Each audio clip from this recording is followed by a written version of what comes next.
So up to now, you have learned how to conduct hypothesis testing for a single mean. Example, mu equals to 8, mu not equals to 8, and also to compare two populations. Example, the null hypothesis could be mu1 is equals to mu2.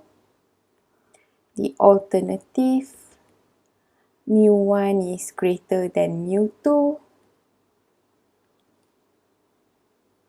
Now, what if we wish to compare means of more than two populations or groups? Then we would use analysis of variance or ANOVA. For example, I would like to compare the brain activity between healthy controls. So I have a group of healthy controls, patients with COVID-19. So I have another group of patients with COVID-19.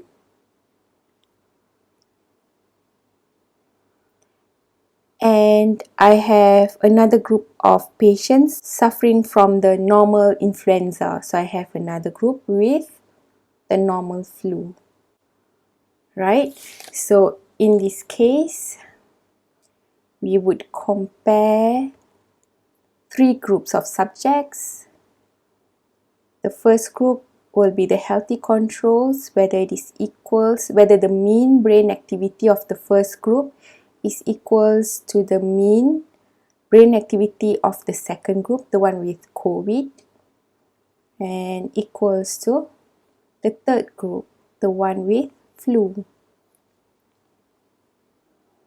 When we have more than two groups of populations or two groups of subjects, then we will use analysis of variance or ANOVA. Before going further into ANOVA, let's discuss about designs of experiment. So, design of experiments refers to the process of planning, designing, and analyzing the experiment so that we could make statistically valid conclusions. Now, why do we need to perform experiments in organizations? For example, in factories, we perform experiments to improve process yield. Also, we perform experiments to reduce variability in the process. For example, in the quality assurance department or the quality control department, a quality assurance engineer might want a product to meet a certain specification. In order to check that this product fulfills or conforms to the requirements of the factory, we need to conduct an experiment. So we need to select a sample and test whether the product meets the requirement needed by the factory or by a certain client. Also, look at C. We perform experiments in organizations to reduce the design and development time. And definitely, we perform experiments to reduce cost of operation. Every experiment involves a sequence of activities. It starts with a claim. This usually comes from the researcher or it is based from past studies. The claim would then be converted to the hypothesis of the study, whether the null or alternative hypothesis. Next, we would be performing the experiment by selecting a sample and by obtaining the measurement of data. And after that, an analysis will be conducted based on the sample data. This could be using the ANOVA method that we will discuss in a short while, or any other suitable methods based on the population or groups of subjects. And finally, as we've done many times before, based on the results of the analysis, we would come out with a suitable conclusion, whether we would accept or reject the null hypothesis. Class, the one-way ANOVA is also called a single factor ANOVA or a completely randomized design. And this is the simplest design for comparative experiments. One-way ANOVA models are used to compare the mean response values. So we have the mean at different levels of the factor, or we call it treatments or groups.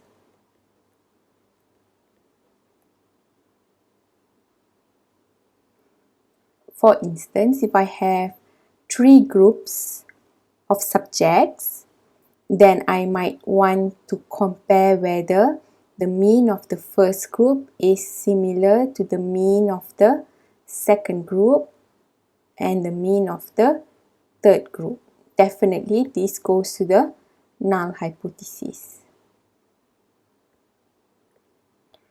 Each level of the factor or each group is investigated to see if the response is significantly different from the response at other levels of the factor.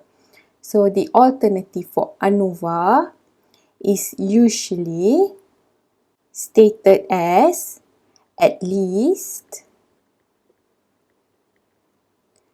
2 of the means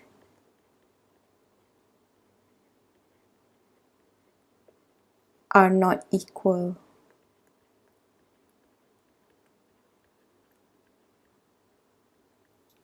To make things easier for us, let's illustrate the use of ANOVA models by looking at an example.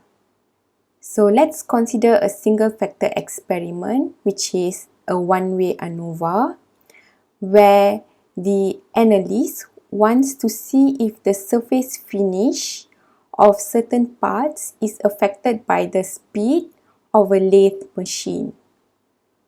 Data is collected for 3 speeds or 3 treatments.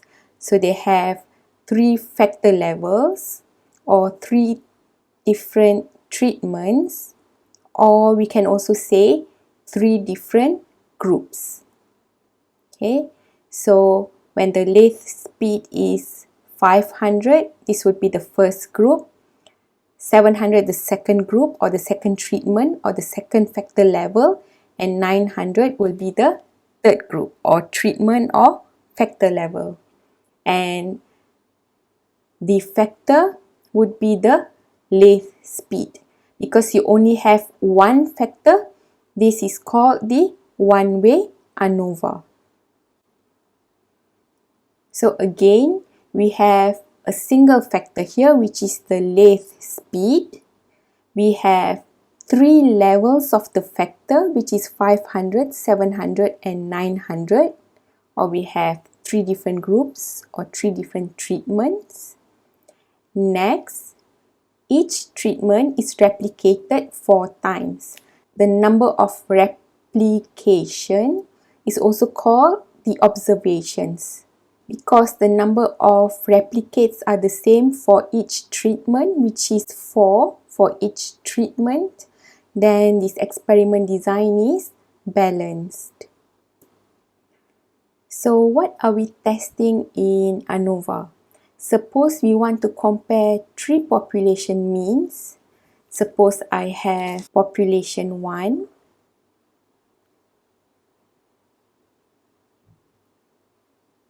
with mu1, and I have population 2, where the mean is mu2, and I have population 3 with the mean as mu3. What we are asking is whether all the three means come from the same population. So this goes to the null hypothesis.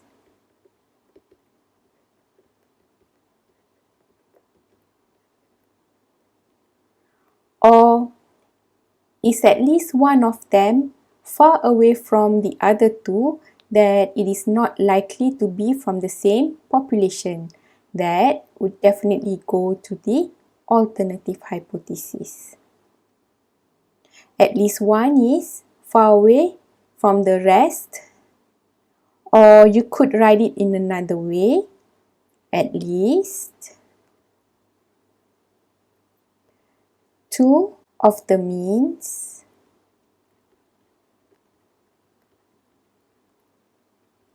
are not equal. Before conducting the ANOVA test, there are three important things that needs to be checked upon. Now, this is not in your syllabus. I just like to provide some extra information just in case you are interested to use this method later in your PSM research or in your master's research. So the first assumption is that the samples obtained must come from a normally distributed population. Now, how do we check for the normality of the populations? The simplest way is to draw a histogram. So your histogram could actually tell you whether the population looks approximately normally distributed or whether they are skewed to the right or to the left. The second assumption is that the variance of the populations must be equal. So we need to check for whether the null hypothesis sigma 1 square is equals to sigma 2 square depending on the number of populations or the number of groups. Let's say we only have 3 groups. Whether the variance in the first population is the same as the second and the third population, or at least one of them is different. Now, how do we do this? How do we check for this? There's a test for it. It's called the Levene's test. And you could use any statistical software such as SPSS or S Plus or Statistica to check for this. And the third assumption is that the samples must come from independent populations. And we've discussed this previously in the hypothesis testing for 2 groups. So we'll do it a bit differently this time around. While I'm discussing an example, I will also discuss the formulas with you. Okay, let's look at your past year question. The following are weight losses of certain machine parts in milligrams due to friction when 3 different lubricants were used under control conditions. Does the type of lubricant affect the mean weight losses of the particular machine parts? Use the one-way ANOVA test with alpha 0.01. So what the question wants is to check whether the lubricant affect the mean loss or the mean weight losses of the machine parts.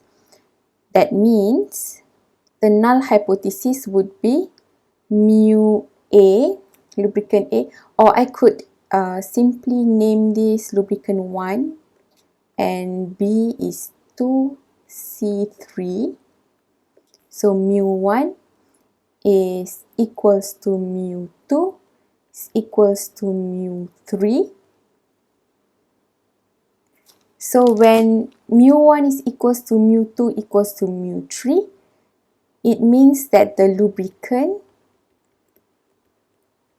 does not affect the weight loss or the weight losses. When will the lubricant affect the mean weight loss? It is when at least two of the means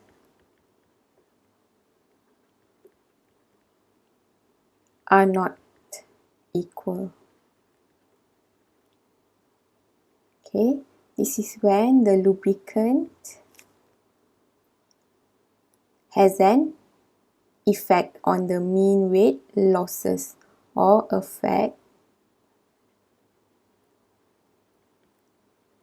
the mean weight losses.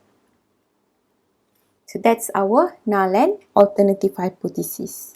It must be noted here that for every ANOVA question, the null and alternative remains a constant. So the null hypothesis is always mu1 equals to mu2 equals to mu3. Now, if you have more than 3 groups of population, then you would continue to equals to mu4 equals to mu5 depending on the number of your population mean.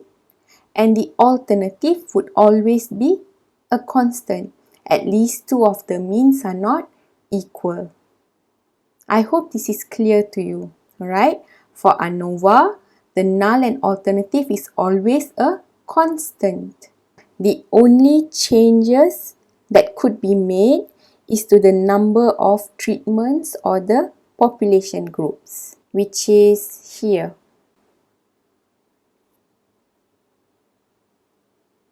Okay, now, class, I need you to help me determine which is the factor, which are the treatments, and which are the replicates or observation.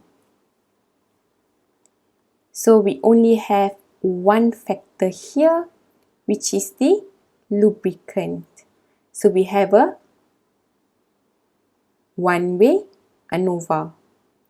And the number of treatments or the number of groups or the levels of factor would be 3, all of this. So these are the treatments.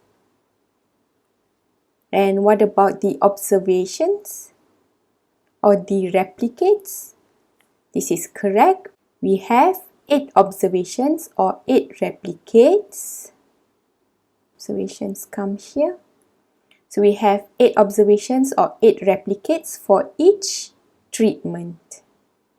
In total, we have 8 observations multiplied by 3 treatments. So we have 24 number of data. Usually, we use the symbol K for the number of treatment and the symbol N for the number of observations or the replicates. And again, the null and alternative is a constant. And in this case, because we only have 3 groups of subject, our null hypothesis would be mu1 equals to mu2 equals to mu3. And the alternative would be at least 2 of the means are not equal. The next step is to determine the test statistic. The test statistic for ANOVA would be the F-test. And before we calculate the value of the test statistics,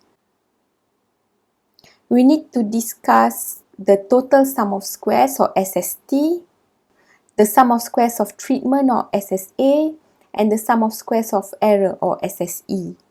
In ANOVA, the total variation or the SST is divided into SSA and SSE. So SSA would be the variation due to the difference in the treatment means, and SSE are variations due to random errors. So here, SST would be equals to SSA plus SSE. And these are the formulas for each SST, SSA and SSE. Do not worry, the formulas are provided in the final exam. Let's go through SST, SSA and SSE one by one until you understand the actual meaning of all of this. So class, this is the typical way that we structure our data for one-way ANOVA to simplify the calculation. Okay, I'll start with the observations. So we have Y11 here.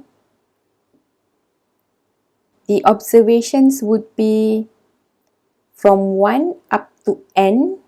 So the total number of observations would be n. While the treatments are from 1 to k, the total number of treatment would be k. So k is the size of the treatment, while n would be the size of the observations or the replicates. So Y11 here would be the first observation for the first treatment. Y12 here would be the second observation for the first treatment, while Y1n would be the nth observation from the first treatment.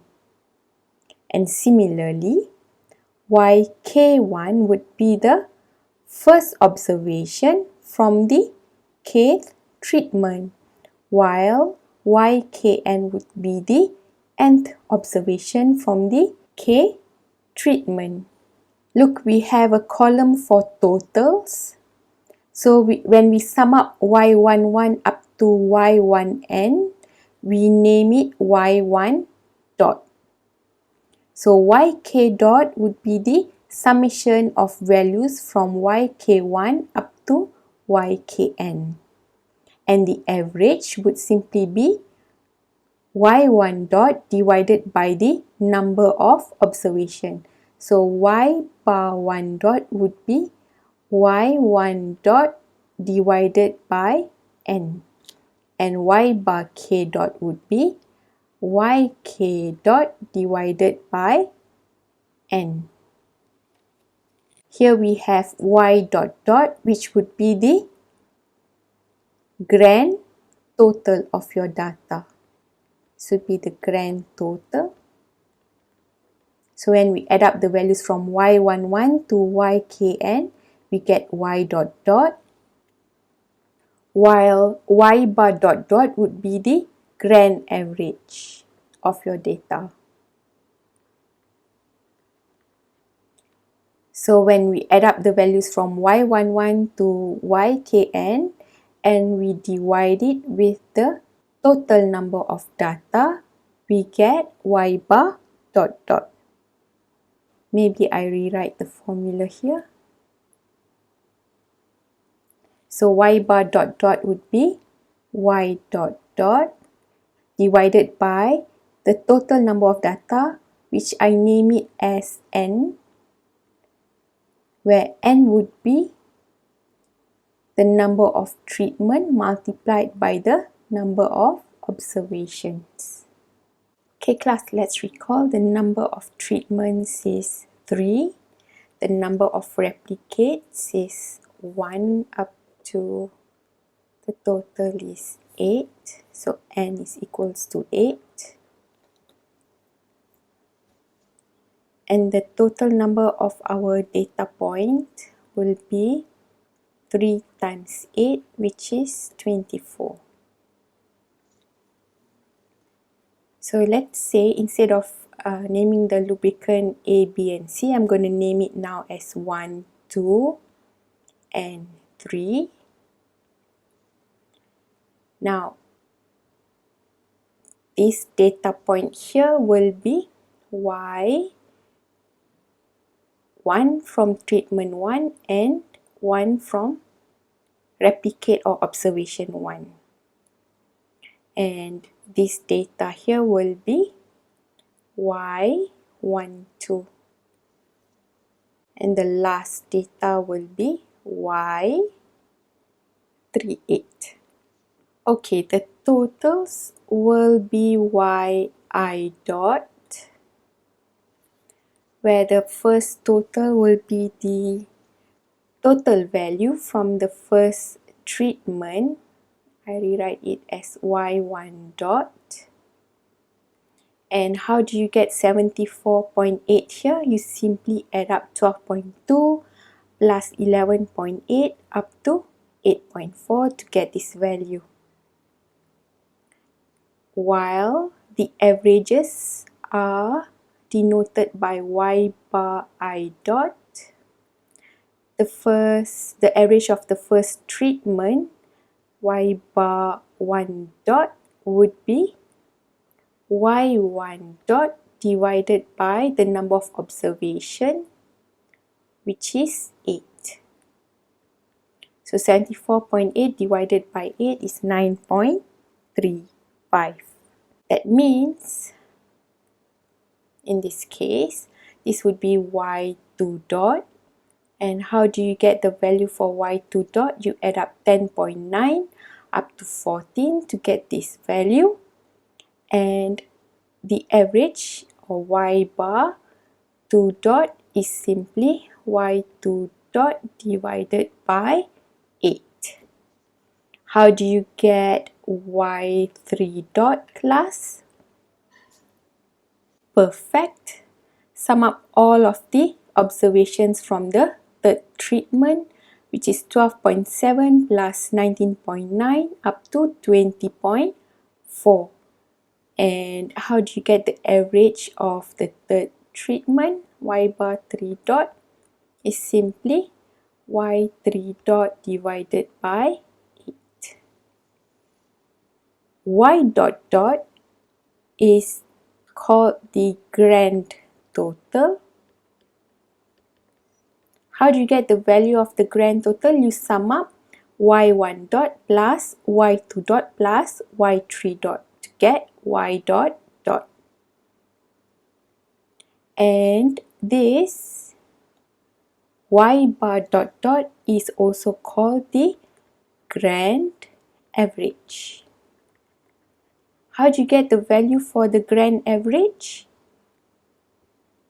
You simply take the grand total, or y dot dot, divided by capital N, the number of data points, which is 24. Class, I would like to refresh our memory on the formula for population variance. It is the sum of squares of the data minus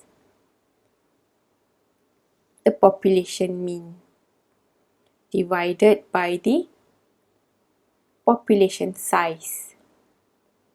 Now, there's a relationship between the sum of squares of total, or the total sum of squares, and your population mean.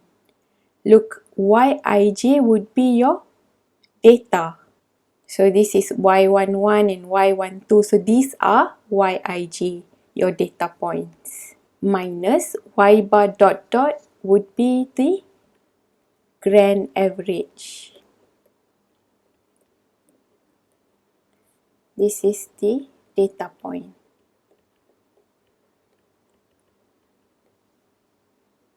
Do you see the connection between the total sum of squares and the population mean?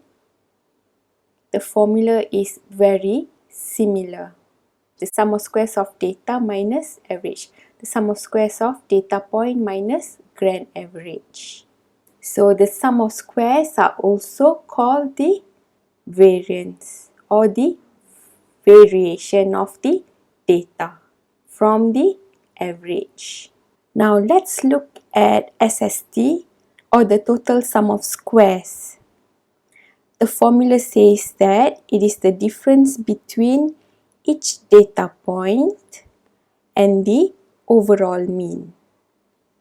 So you're going to take each data point minus the overall mean, which is y bar dot dot,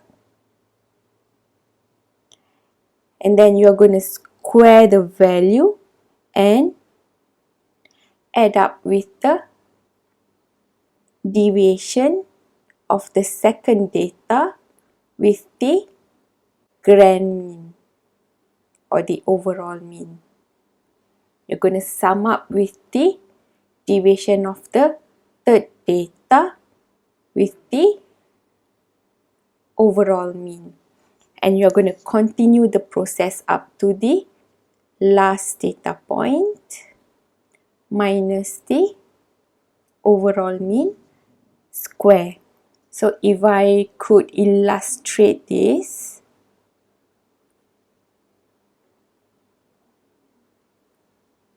the overall mean or the grand mean is 12.4958.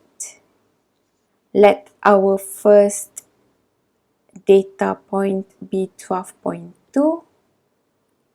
We are going to differentiate this value with the grand mean, and then we are going to square and add up with 11.8. Also the deviation square, and we have a smaller value here, 3.9. We're going to do the same thing up to 20.4. You're going to square the deviations, and then we are going to add up the value. So that is the total sum of squares. Then the sum of squares of the treatment or SSA is simply the difference between each treatment mean and the overall mean. So each treatment mean, that means we take y bar 1 dot minus y bar dot dot. Then we are going to square the deviation, add up with y bar 2 dot minus y bar dot dot, square the deviation and add up with y bar 3 dot minus y bar dot dot square. That is how you get the sum of squares of the treatment. And the formula for the sum of squares of errors is the difference between each data point and its treatment mean. So you are going to take each data point minus with the treatment mean. You're going to square the deviation and add up with the next data point, the deviation of the data point with the treatment mean, and up to the last data point, the deviation of the data point from the treatment mean square. So that is the sum of squares of error, the squares of the deviation of the data point from the treatment mean, and then you add up from the first data point up to the last data point. Class, you might think that it would be quite exhausting to calculate all of the values, and that is true. However, we have a shortcut or an easier way to calculate SSE, which is simply SST, the total sum of squares, minus SSA. Because if you still remember, SST is equals to sum of squares of the treatment plus sum of squares of the error. And I also have a good news for all of you. We have a shortcut to calculate SST and SSA as well, as we will see here. I would rewrite the values of the number of replicates, which is 8, treatment 3, data point 24. Let's calculate the total sum of squares. It's given as Yij square, the summation of Yij square. What does it mean? This would be the square of each data point. So we are going to square the value of 12.2, then we are going to add with 11.8 plus 13.1 square plus 11 square up to 20.4 square. So this will be 12.2 square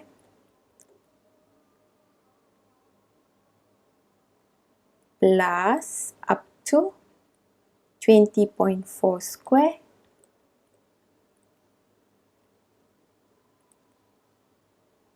minus y dot dot square. So y dot dot is 299.9. 299.9 square divided with the total data point, which is 24. And the value is 507.3896. So these formulas will be provided in your final exam, don't worry. Next SSA will be 1 over n, so 1 over 8 multiplied with the summation of yi dot square. So if you still remember, yi dot will be the total square for each treatment. So 74.8 square plus 91.4 square plus 133.7 square. So this is yi dot. And this is y bar I dot. We have here 74.8 square plus 91.4 square plus 133.7 square. A simpler way to rewrite this is I'm just going to divide this with 8. I'm going to rub off this one here. Minus y dot dot square, so this is similar to the value here, 299.9 square over capital N, which is 24. And we'll get a value of 230.5858. So SSE is equals to SST minus SSA, which is 507.3896 minus 230.5858, which is 276.8038. So the values of SST, SSA and SSE will be rewritten in the one-way ANOVA table here. Class, it's important to create this one-way ANOVA table to make the calculation of your test statistics organized and so much easier. Alright, make sure you have this table in your final exam. Okay, so let's calculate the degrees of freedom for the treatment, which is k minus 1. It's 2. N, capital N minus 1 is 23, because capital N is 24. And N minus K is simply 24 minus the number of treatment is 3, which is 21. If you see, 2 plus 21 is equals to 23. There's some error here. So this is 507.3896.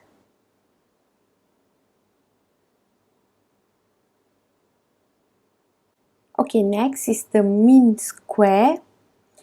To calculate the mean square of your treatment and the mean square of the error, what you do is simply take the sum of squares of each the treatment and error and divide it with the degrees of freedom.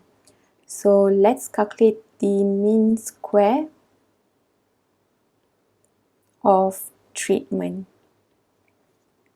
I'm going to write it here. It's simply the sum of squares of the treatment, which is 230.5858 divided by the degrees of freedom of treatment, which is 2. It gives us 11.2929.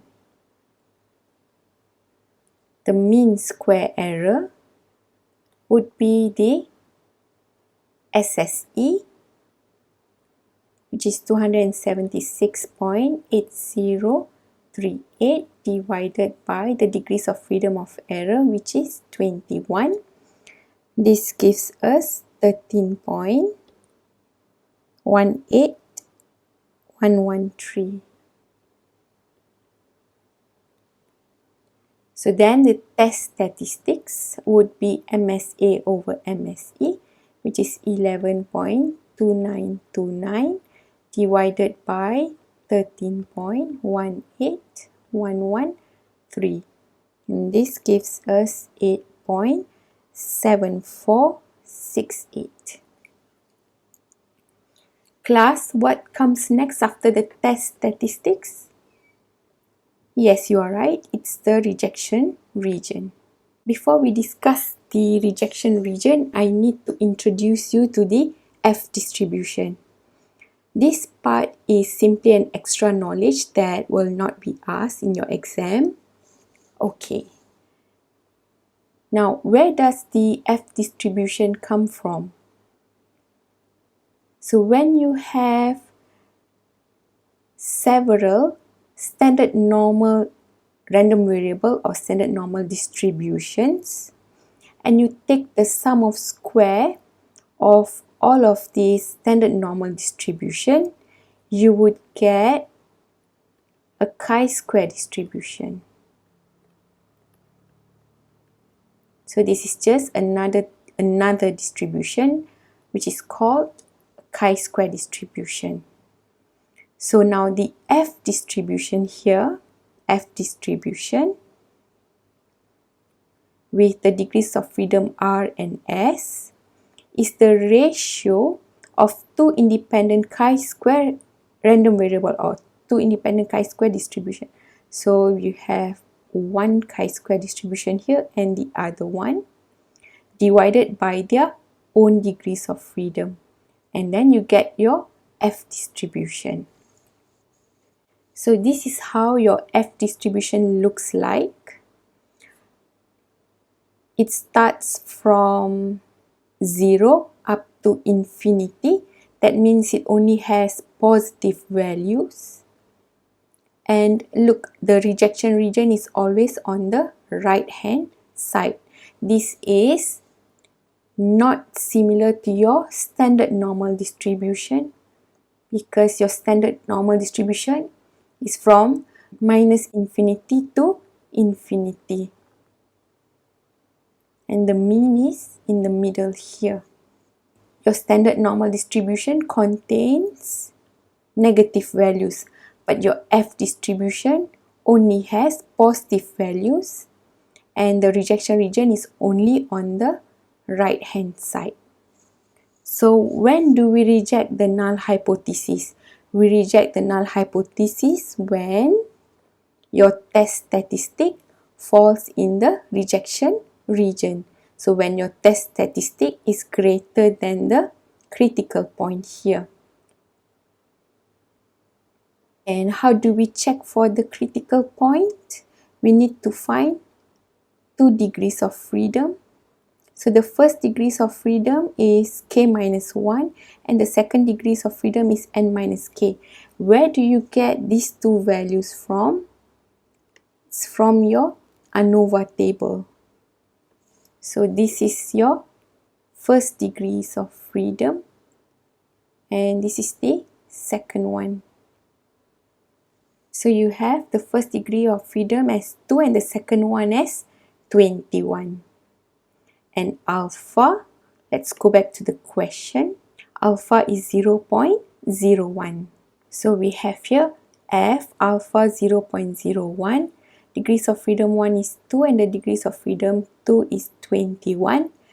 Let's check your F distribution table to find the critical value. So class, our first degrees of freedom is 2 and our next degrees of freedom is 21. We do not have the value 21 here, so we would round off 21 to the nearest value, which is 20. And next, we're going to have a look at alpha, which is 0.01, the value here. And we get the critical value as 5.85.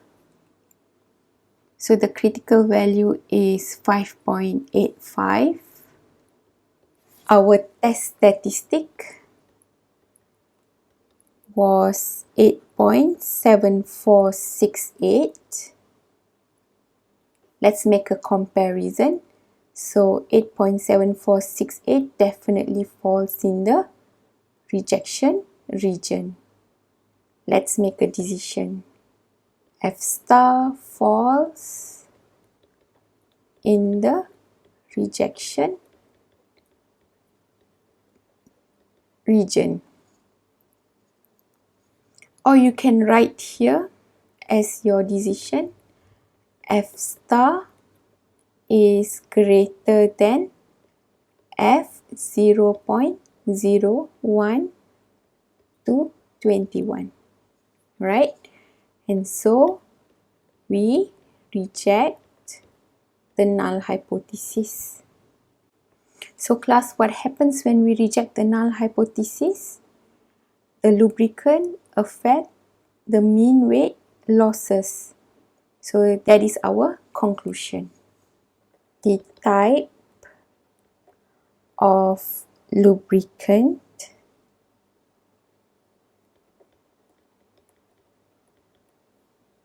affects the mean weight losses